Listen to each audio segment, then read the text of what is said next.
వినగానే చేతి కందేన చంద్రవాదన కుంచె నువ్వే తాకగానే పంచ ప్రాణాలు పొందినానా బొమ్మ దుమ్మ తేలక మారిపోయా నేనే బొమ్మగా ఏదో చిత్రం చేయగా చేరువయ్యా నేనే చిలిగా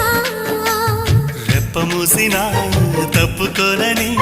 కంటి పాప ఇంటిలోన ఏరి కోరి చేరుకున్న దీపమా అల్లం నేరేడు కళ్ళతానా ప్రేమ వల్ల పట్టానే పిల్లదానా